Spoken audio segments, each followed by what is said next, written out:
నుంచి కొన్ని విషయాలు మనము నేర్చుకుంటూ ముందుకెళ్దాం. ఇక్కడ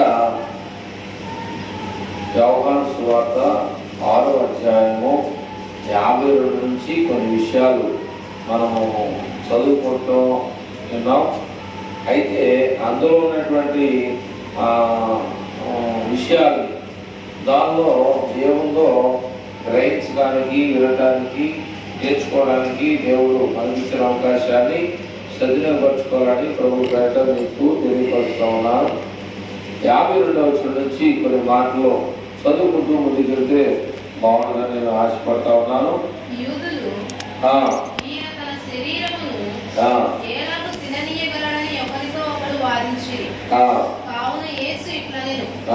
మీరు మనిషి కుమారుని శరీరము తిని ఆయన రక్తము త్రాగితేనే కాని మీలో మీరు జీవము కలవారు కాదు.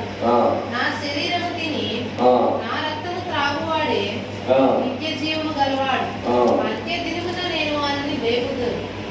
నా శరీరము నిజమైన ఆహారమును, నా రక్తము నిజమైన పానమునై ఉన్నది. నా శరీరము తిని నా రక్తము త్రాగువాడు నాయందును, నేను వారి యందును నిలిచి ఉందును. జీవము గల తండ్రి నన్ను పంపెను గనుక నేను తండ్రి మూలముగా జీవించుచున్నట్టే నన్ను తినువాడును నా మూలముగా జీవించును.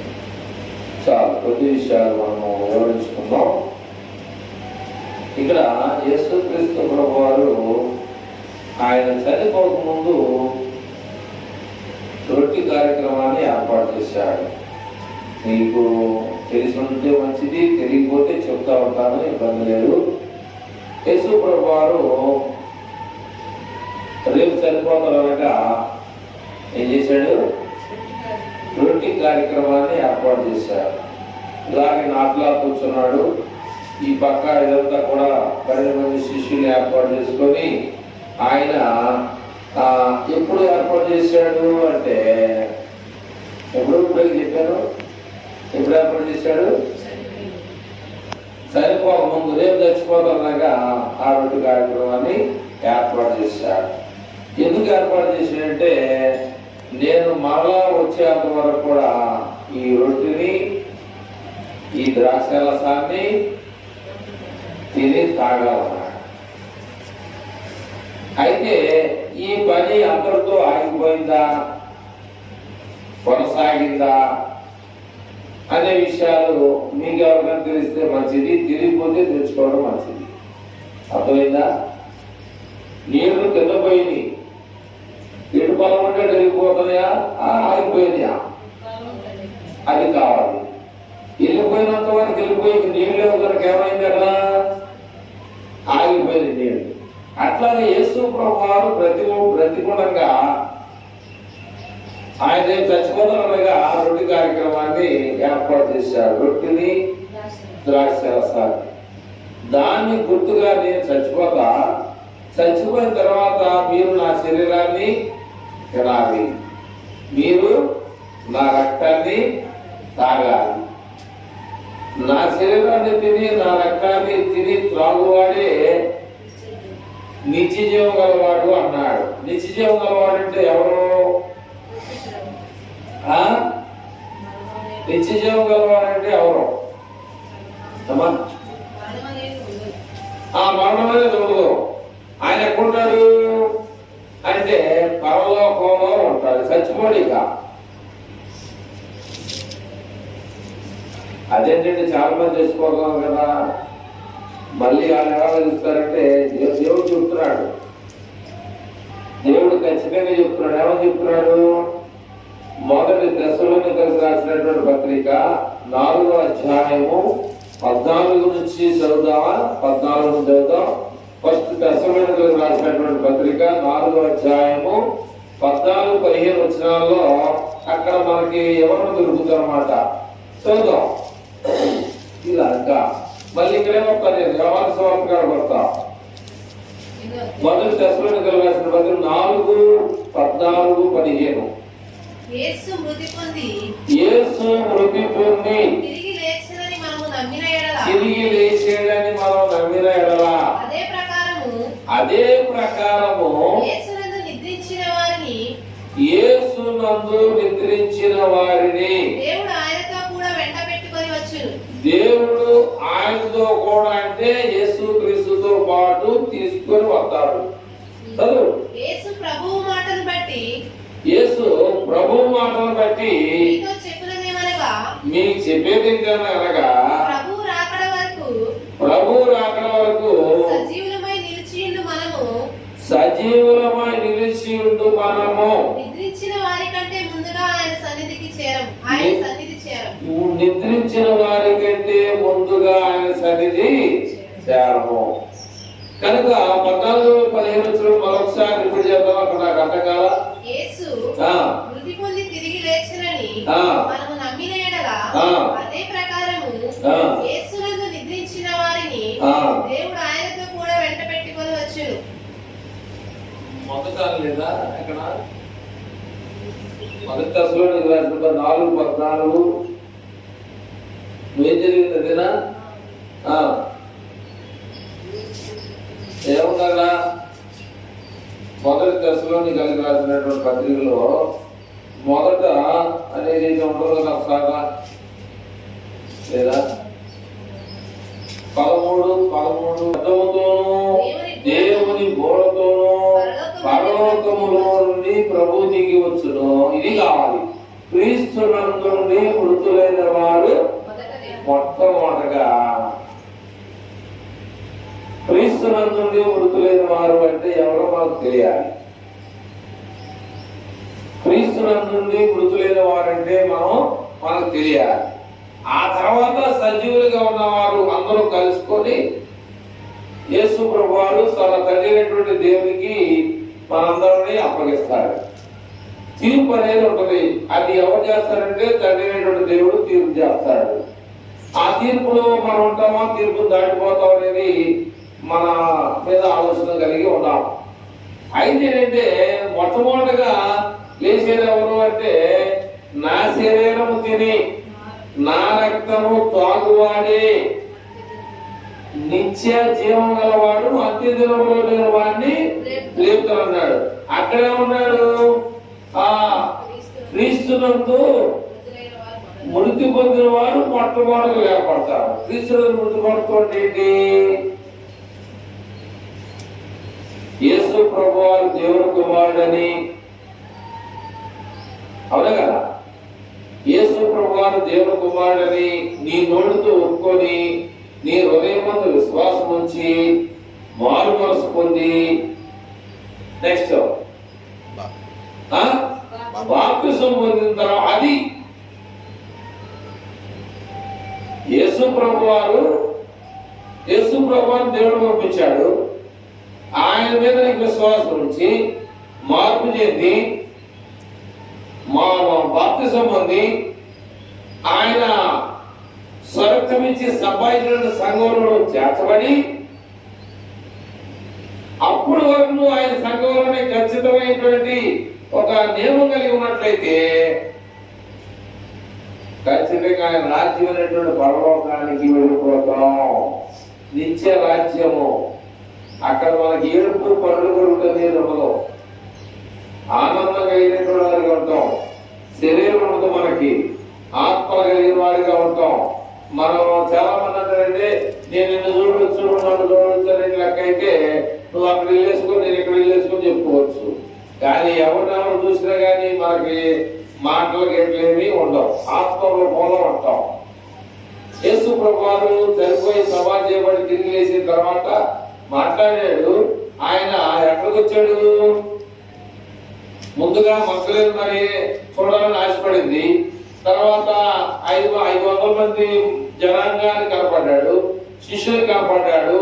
ఇంకా అనేక మంది చేపలు పడుతూ ఈ 12 మంది శిష్యులు ఏం చేస్తారంటే యేసు ప్రభువారు వెళ్ళిపోయాడు తెలియదు, మాకు అన్నం పెట్టుకుంటాడు అని చెప్పేసి వారు వెళ్ళి వాళ్ళ శిష్యులు ఆ సముద్రంలో వలేసుకుంటూ ఉన్నారు.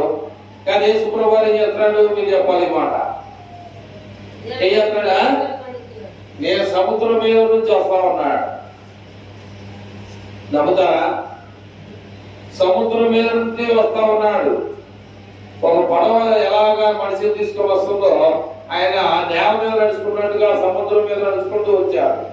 వచ్చి ఏం చేశాడంటే పిల్లలను మీ దగ్గర ఏమైనా తింటారు ఉన్నాయా అని అడిగాడు. ఎప్పుడు ఈ మాట అంటే చనిపోయి సమాధి చేయబడి తిరిగి లేచిన తర్వాత మాట ఇది. ఎప్పుడు ఎవరు ఎక్కడ మాట్లాడుతున్నారు అనేది మనకు తెలియాలి. మీరు కూడా బాధకులు కావచ్చు, నేను పెద్ద బాధకుడే కాదు.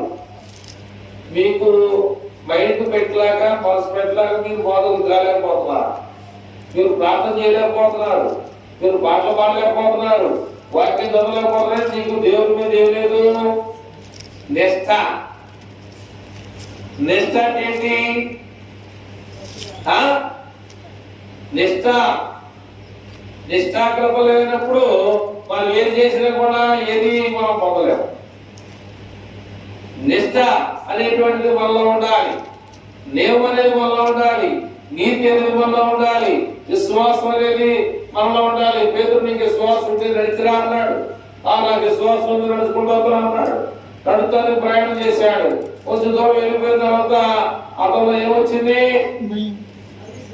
అవిశ్వాసం వచ్చింది.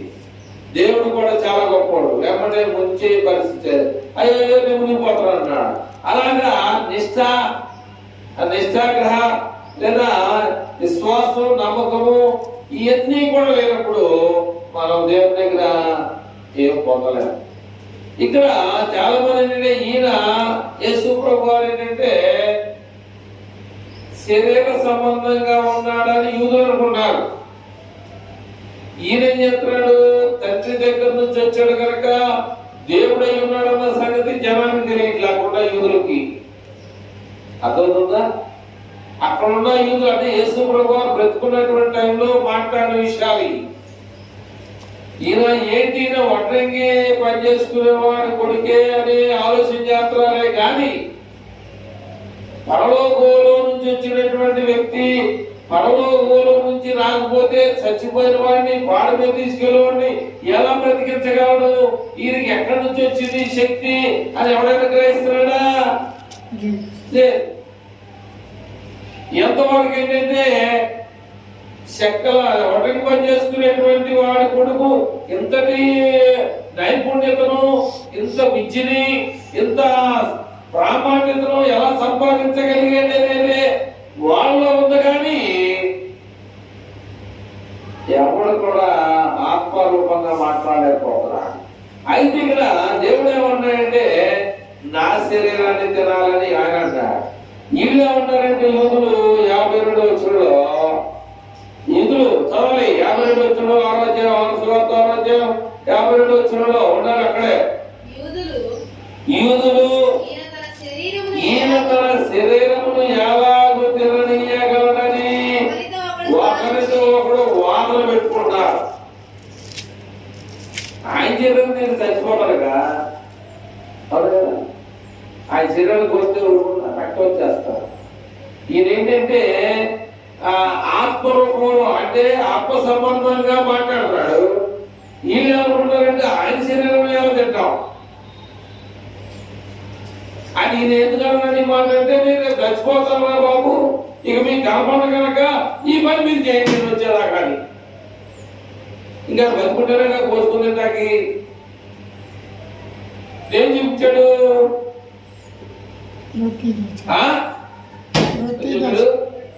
చెప్పాలి క్యాచ్ చేయకపోతే అట్టగా రొట్టెని ద్రాక్షరసం చూపించాడు. దేనికి? ఆయన సాదృశ్యంగా రొట్టె నా శరీరం అన్నాడు, ద్రాక్షరసం నా రక్తం నాలో కాలేదు అన్నాడు. అది చూపించాడుగా అర్థమవుగా జనానికి. ఈ శరీరం అంటారు అంటారు జనం. ఇంకా ఇంకేందా ఏమని చెప్తాం? ఇదని రొట్టె చూపించాడు, ఇదని రక్తం చూపించా, ద్రాక్షరసం చూపించాడు. ఈయన నా శరీరాన్ని ఎండుకోసుకుని ఏం చెప్తాం మనం? అర్థమవుతుందా? ఈయన యేసు ప్రభు ఎప్పుడు ప్రారంభించాడంటే చనిపోక ముందు రేపు చనిపోతాడు. ఇక్కడ చివరిలో మనోడు ఎదురు ఒక మాట 65వ వచనంలోనే యోహాను సువార్త 6వ అధ్యాయం 65వ వచనంలో మరియు ఆయన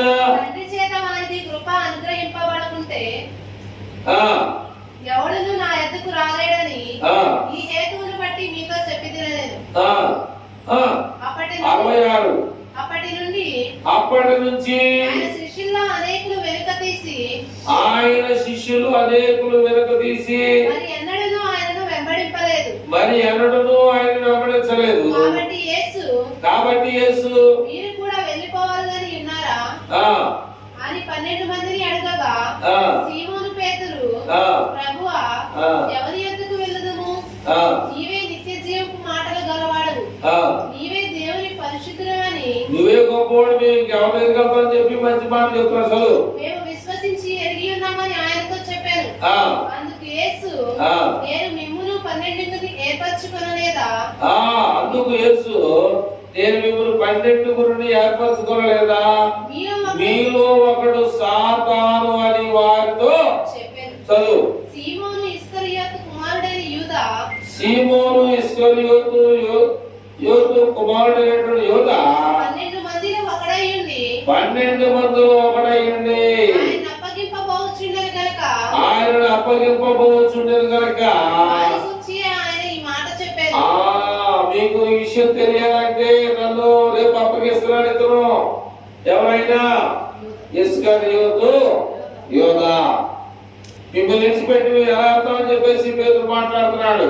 కానీ ఇక్కడ ఏంటంటే యూదా దేనికి ఆశపడ్డాడు అంటే 30 వెండి నాణ్యాలకు ఆశపడ్డాడు.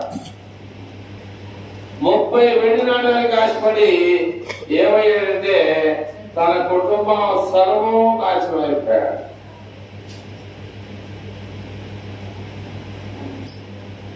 చాలా మంది ఆ శక్తిని మీరు కనుగొనడం లేదు తెలియదు, కానీ వాళ్ళు మాత్రం మేము రామయ్యా అని చెప్పేసి కదా. అయితే ఇక్కడ దేవుని యొక్క వాక్యాన్ని బట్టి మనం ఆలోచన చేస్తుంటే నేను కొన్ని రెఫరెన్స్లు చెప్తాను, మీరు కొంచెం యాక్టివ్గా ఉండండి, ఎలక్ట్గా ఉండండి. ఈ శరీరాన్ని రొట్టిని ఎప్పుడు తినమన్నాడు, ఎప్పుడు తాగమన్నాడు, ఎప్పుడు తినాలి, ఎప్పుడు తాగాలని ఎవరు యేసు ప్రభు తర్వాత ప్రారంభించారో అపోస్తలుల కార్యాల గ్రంథము 20వ అధ్యాయము 7వ వచనంలో అక్కడ క్లాంతిగా మనకి తేడాగా లేకుండా చెప్తా ఉన్నారన్నమాట.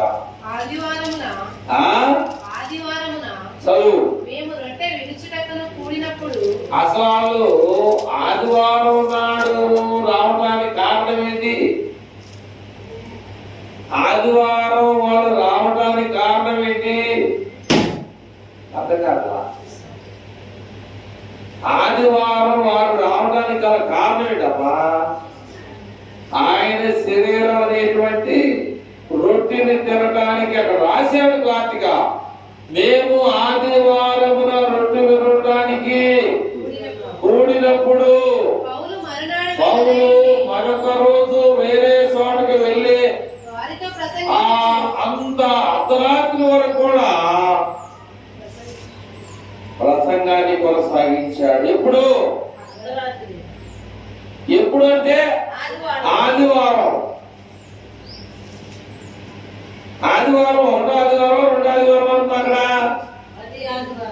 ఎవరు ఏం చెప్తున్నారు అనేది నాకు అనవసరం. ఎవరు ఏం పాటిస్తున్నారు అనేది మనకు సంబంధం లేదు. బైబుల్ ఏం చెప్తుంది అనేది కావాలి మీకు, నాకు.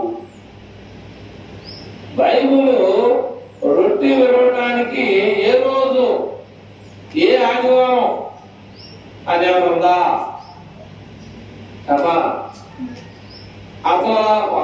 అసలు వాళ్ళ తీర్మానం ఏంటంటే మేము ఆదివారం నాడు రొట్టె విరవడానికి కూడుకున్నాం అని ఖచ్చితంగా అక్కడ చెప్తున్నాడు ఆయన.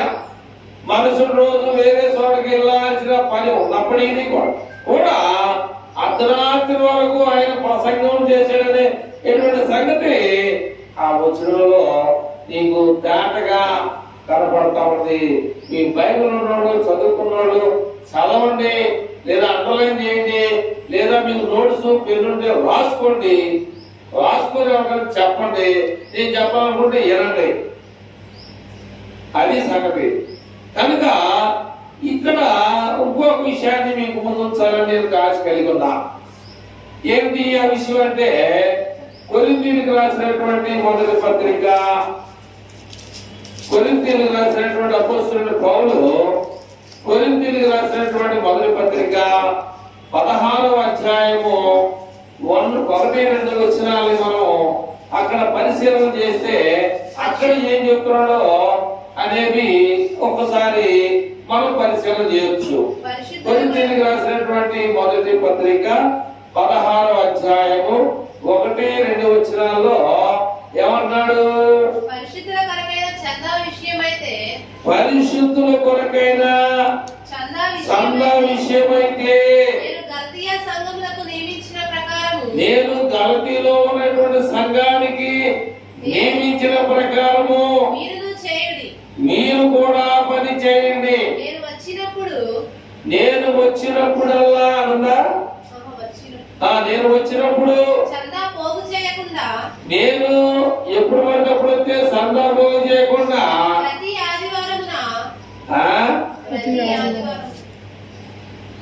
అక్కడ ఏమన్నాడు? రొట్టె దగ్గరికి వెళ్ళి ఏమన్నాడు? ఆదివారం అన్నాడు. అక్కడ ఓన్లీ ఆదివారం అన్నాడు. ఇక్కడికి వచ్చేవరకు ఏమన్నాయంటే ప్రతి ఆదివారమున మీలో ప్రతివాడును నీవు దేవుడు కలుగు చేసిన కొలది మీ దగ్గర కొంత సొమ్ముని నిల్వ చేసుకోవాలి. ఎప్పుడు నిల్వ చేసుకోవాలి? ఆదివారం వచ్చేంత వరకు నీ రోజు కూలేంత వచ్చిన దాంట్లో నువ్వు తీసేంత పెడుతున్నావు, దాన్ని నిల్వ చేయటం అంటాం. సందర్భంలో నేను దగ్గర అంటే అప్పుడు కాదు, అక్కడ బైబిల్ చెబుతుంది నిల్వ చేయి. పూర్వంలో ఒక 50 ఏళ్ళు వెనకెళ్తే ప్రతి ఓళ్ళు అన్నం వండుకునేటువంటి బియ్యంలో గుప్పుడు తీసి ఒక స్వాలోనో ఒక డబ్బాలోనో పోసేవాడు. ఆ ఆదివారం వచ్చినప్పుడు ఎన్ని బియ్యంలో కానీ తీసుకొని చర్చికి పోయి అప్పుడు డబ్బులు తక్కువ, బియ్యం ఎక్కువ, అపరాలు ఎక్కువ. అపరాలు అంటే కందులు, మినువులు, శనక్కాయలు, ఇంకా ఒడ్లు ఇవన్నీ కూడా ఎక్కువ. ఏం చేసేవాడు అంటే నువ్వు వండుకునేటువంటి దాంట్లో విశ్వాస అయితే చిన్న ప్రార్థన చేసి ఈ తీసుకొచ్చి ఈ మొక్కలోనూ లేదా ఉండే డబ్బాలోనూ వేసి ఆదివారం నాడు తీసుకొని వచ్చి ఈ పని చేయాలి. రేజరైతే నేను బాబుగా డబ్బులు ఉండే సొంతం ఉన్నాయా అని అంటే ఏంటంటే ఏమైంది? నాగరికత అమ్మగారు తెలిసి నాగరికత ఏమైందంటే పెరిగింది. అప్పుడు ఎవడు పోయి చేస్తాడు? వారం రోజు ఎందుకు పోయి చేయాలి? బైబిల్ చెప్పింది చేస్తావా? నువ్వు చెప్పి నీ సంవత్సరం నువ్వు చేస్తావా?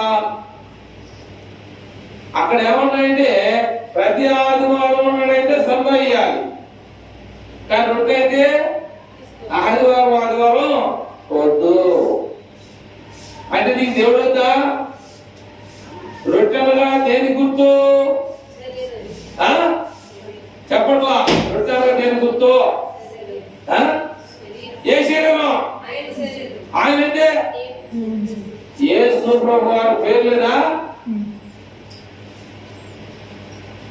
ఏదో మోటర్లు మమ్మ వయసు ఆయన విలువ అంటారు.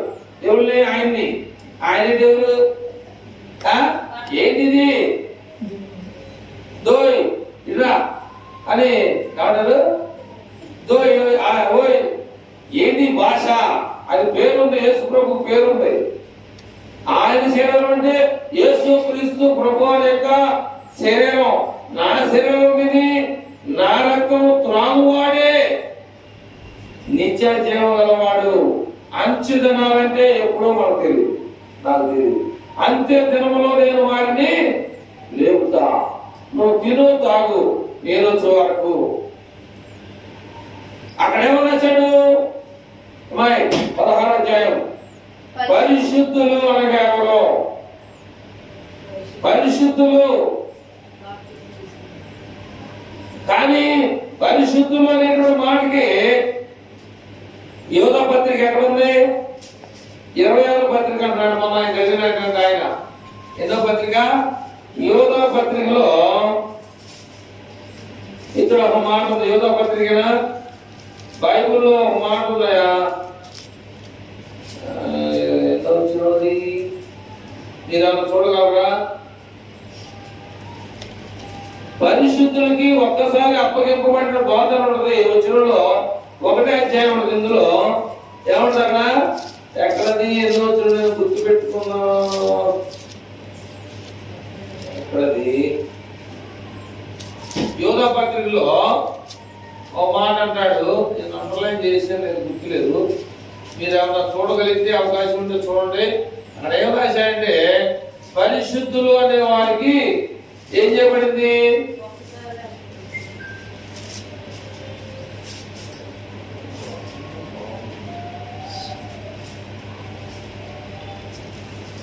ఎక్కడ దొరుకుతుందమ్మా? యోధా పత్రికలో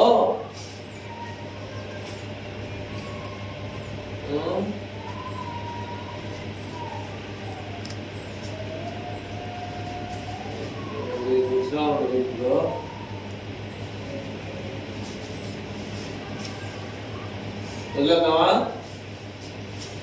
20-21లో 20-21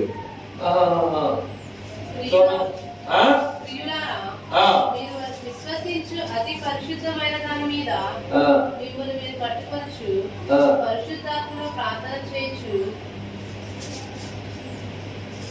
పరిశుద్ధులకి ఒక్కసారి అప్పగింపబడిన బోధన ఉన్నది. అది ఇదే అధ్యాయంలో లేదు. దొరికింది. 3వ వచనం. ప్రియులారా, మనందరికీ కలిగేటటువంటి రక్షణను గూర్చి మీకు వ్రాయవలనని విశేషాశక్తి గలవాడనై ప్రయత్నం చేస్తుండగా పరిశుద్ధులకు ఒక్కసారి అది మనకు కావాల్సింది. నీకు పదే చెప్పడం ఎవడం? పదే అక్కడ ఏమని రాశాడు? పరిశుద్ధులు అనే వారికి ఒక్కసారి అప్పగింపబడింది. పరిశుద్ధులకు ఒక్కసారి అప్పగింపబడిన బోధ నిమిత్తము మీరు పోరాటం చేయవలని మిమ్మలను వేడుకుంటూ మీకు పదే రాయాల్సిన పరిస్థితి వచ్చింది. ఇంతకీ మీరు వాక్యం అనేటువంటి మీ అందరికీ నేను చెప్పేది ఏంటంటే, ఎవరో యేసు ప్రభువు ఒక మాట అన్నాడు. ఏమన్నాడు తెలుసా మీకు? జనం నన్ను ఏమనుకుంటారు, జనం నన్ను ఏమనుకుంటున్నారు అన్నప్పుడు మీకు ఏమి రాగల గుర్తు? లోకంలో నేను బాగు చేస్తున్నా, చచ్చిపోవడం లేపుతున్నా, బతుకున్న గుడ్రోగుల్ని, గుడ్డోళ్ళని, మోగోళ్ళని, చెవిటోళ్ళు అందరూ బతికిస్తున్నా. కానీ ఈ జనం నన్ను ఏమనుకుంటున్నారు? చెప్పగా మన చేస్తారు. ఒకడేమో బాప్తిసం నుంచి యోహాను అన్నాడు, ఒకడేమో ఏలి అనుకున్నాడు, ఒకడేమో ఇరిమి అనుకున్నాడు. లేక చాలా మంది మోసేలాంటి వాళ్ళు బాగు చేయడానికి ప్రక్కలు, అపస్తులు వీళ్ళందరూ వచ్చారు కదా. వీళ్ళలో ఆయన కూడా ఒకడేమనుకున్నారు. కానీ ఆయన యేసుక్రీస్తు ప్రభువుని పరలోకంలో నుంచి తండ్రి పంపించాడని, తండ్రి ద్వారా ఈ అద్భుతాలు చేస్తాడని, ఈ అద్భుతాలు చేసేది ఈయన కాదని, ఆ పరలోకమందున్నటువంటి తండ్రి అయిన దేవుని యొక్క చిత్త ప్రకారంగానే జరుగుతుందని జనం గ్రహించట్లా. అర్థమైందా? జనం నన్ను ఏమనుకున్నారంటే మీకు అర్థం కావట్లా. ఒకడు ఇర్మియా అన్నాడు, ఒకడు ఏలియా అన్నాడు, ఒకడు బాప్తిసం ఇచ్చే యోహాను అన్నాడు. కానీ ఎంతగా నేను ఏమన్నా కూడా మీకు తెలియదా? నాతో పాటు 12 మంది ఉన్నారు కదా, మీకు తెలియదంటే పేతురు మాట్లాడాడు.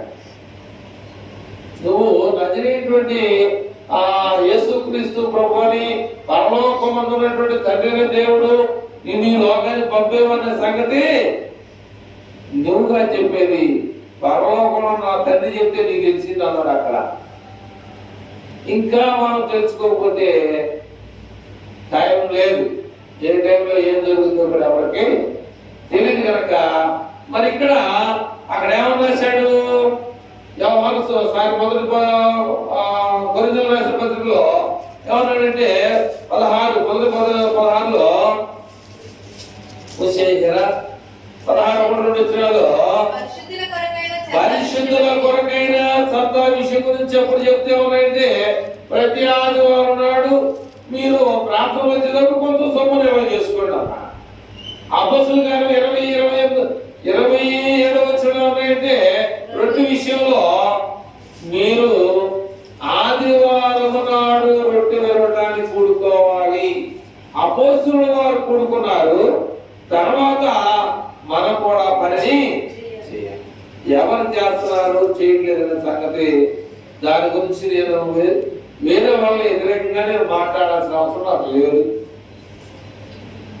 నువ్వేం చేస్తున్నావు లేదు నాకు అనవసరం. బైబుల్ ఏం చెబుతుందో లేదు మనకు కావాలి.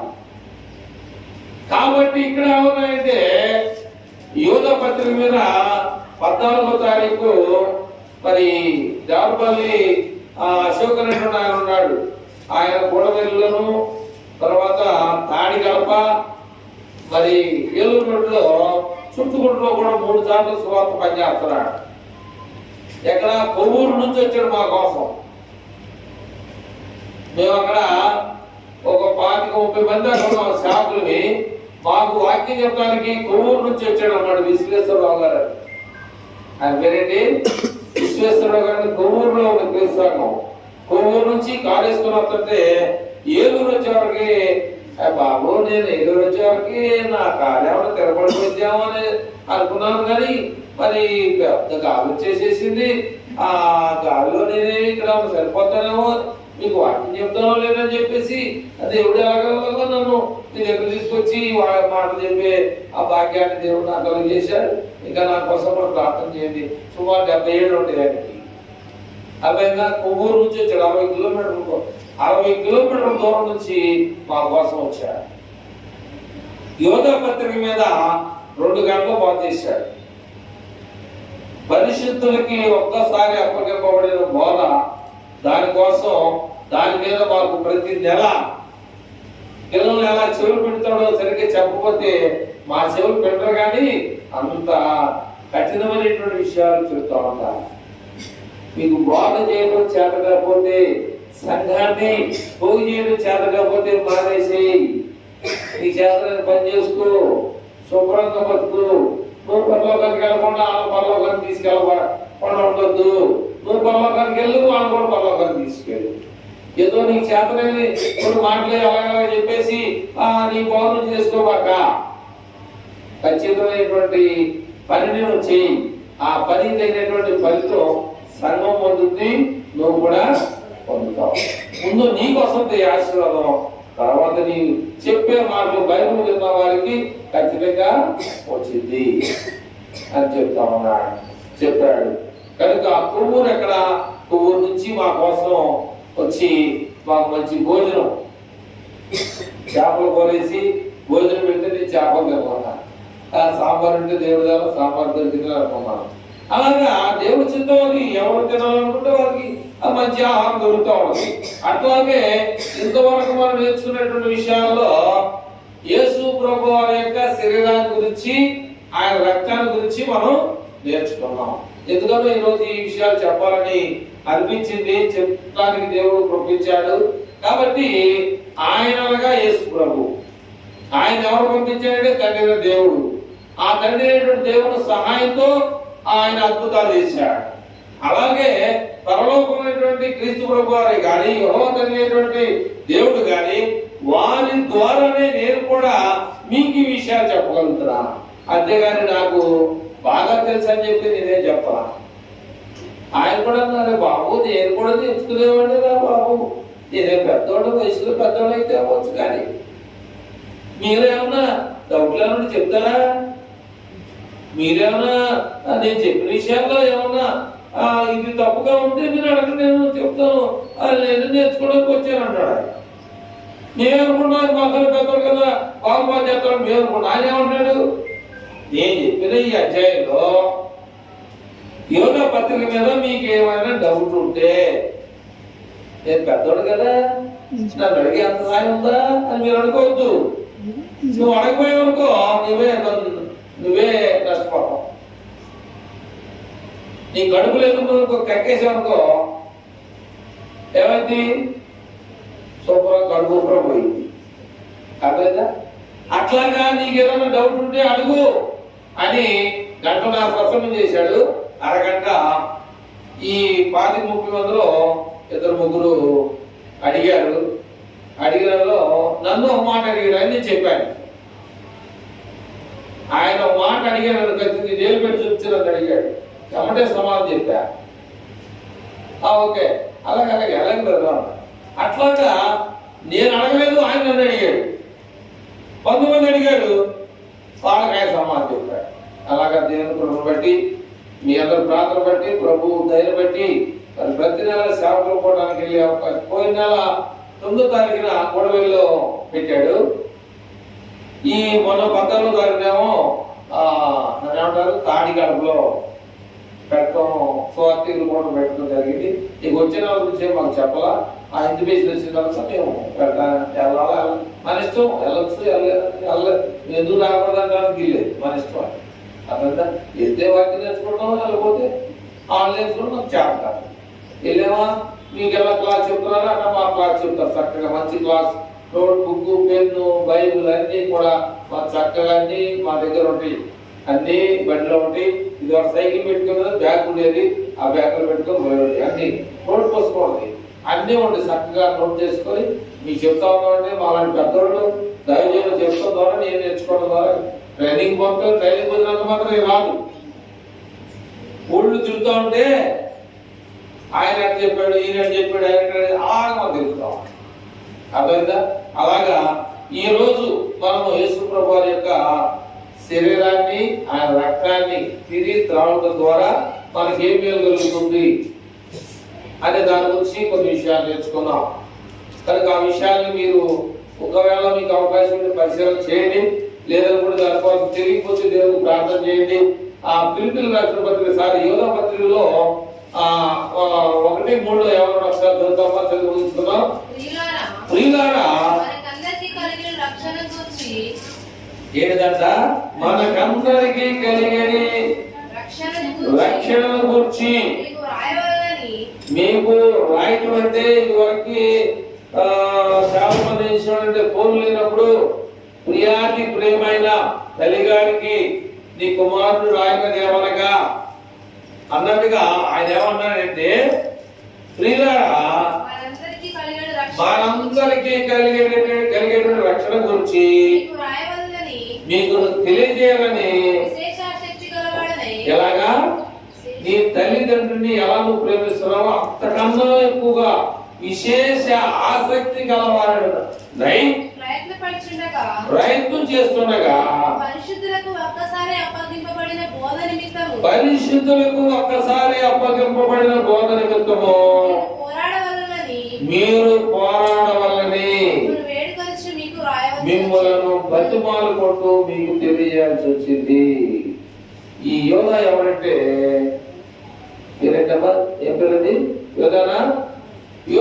ఈ యోధ అనే పేరు గురించి 9 మందిని చూపించాడు మాకు. ఈ యోధ ఇస్కరియోతు యోధ కాదు, యోధాలు 9 మంది ఉన్నారండి, మీరు చిక్కులు పెట్టుకోండి, రాసుకోండి అని ఐశ్వేశ్వర గారు చెప్పాడు. 9 మందిలో ఈయన ఎవరంటే యాకోబు, యోధ, యేసు ప్రభు తర్వాత పుట్టిన వాళ్ళలో వీళ్ళిద్దరు. ఆయన చెప్పండి మాకు తెలుసు. యాకోబు యేసు ప్రభు తమ్ముడన్న సంగతి నాకు ముందు తెలుసు. ఈ యోధ కూడా యేసు ప్రభు తమ్ముడన్న సంగతి నాకు మన 14వ తారీఖు బైబిల్ క్లాస్ లో తెలిసింది. యేసు ప్రభుకి తమ్ముళ్ళు యాకోబు పత్రిక ఉందమ్మా, ఇది ఎవరి పత్రిక పట్ట ఉంటది. ఈ ఎన్నో పత్రిక మీకు తెలుసా అన్నాడు. 26 పత్రిక పత్రికలు ఎన్ని ఉన్నాయి? 26 పత్రికలు ఉన్నాయి. అది 25 పత్రిక. 26 పత్రిక ఏదంటే ప్రకటన గ్రంథము. అర్థమైందా? కాబట్టి దేవుని కుమారుడైనటువంటి క్రీస్తు ప్రభు యొక్క తమ్ముడు ఈయన యోధ.